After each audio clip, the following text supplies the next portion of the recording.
You're 32, you've got a job, maybe a relationship, maybe a gym routine, but when your boss raises their voice, you freeze.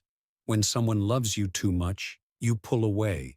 When things go right, you wait for them to go wrong. Why?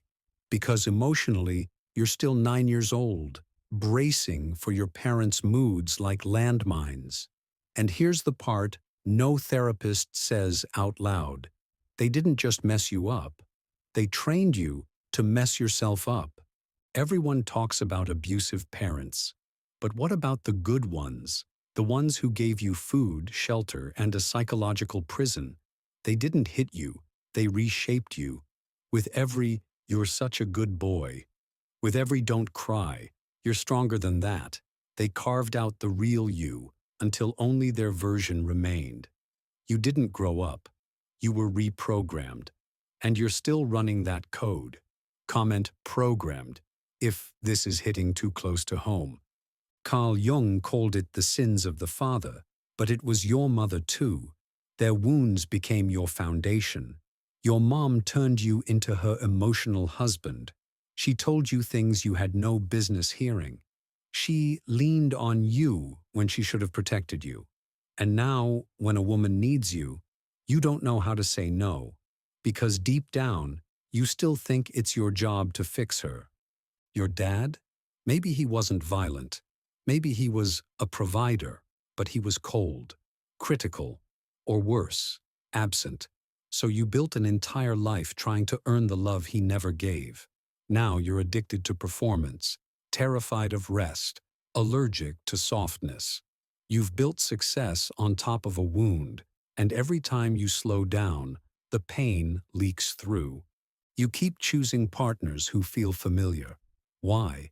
Because your brain confuses familiar with safe.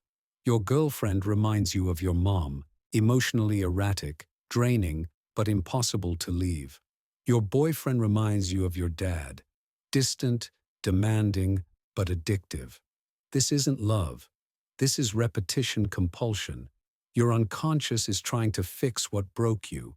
You're not falling in love. You're falling into pattern.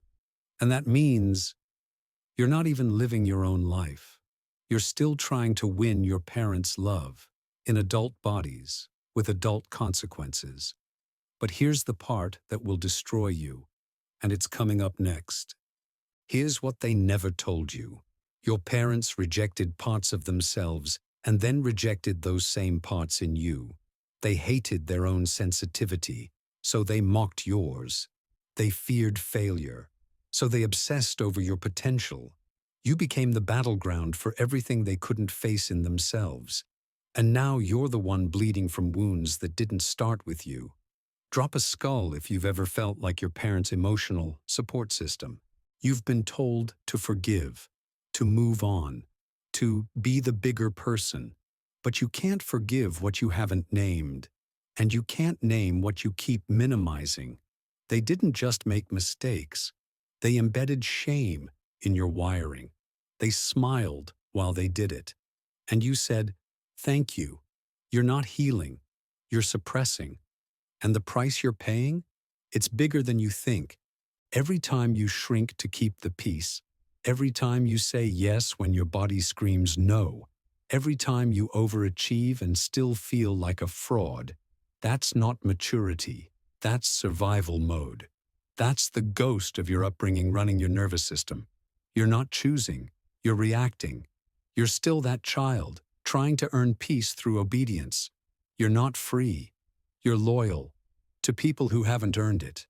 And if you don't wake up, you'll become them. Their shame, their emptiness, their unconscious legacy, passed on like a virus. You don't need to fix them.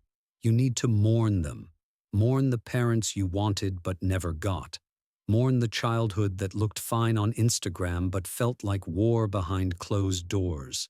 And then, stop being their ghost. Start being your own person. Because the scariest moment in your healing journey isn't when you realize they failed you. It's when you realize you've been continuing the damage yourself. Kill the fantasy. Reclaim your fire. And for once, Live a life that isn't a trauma reenactment.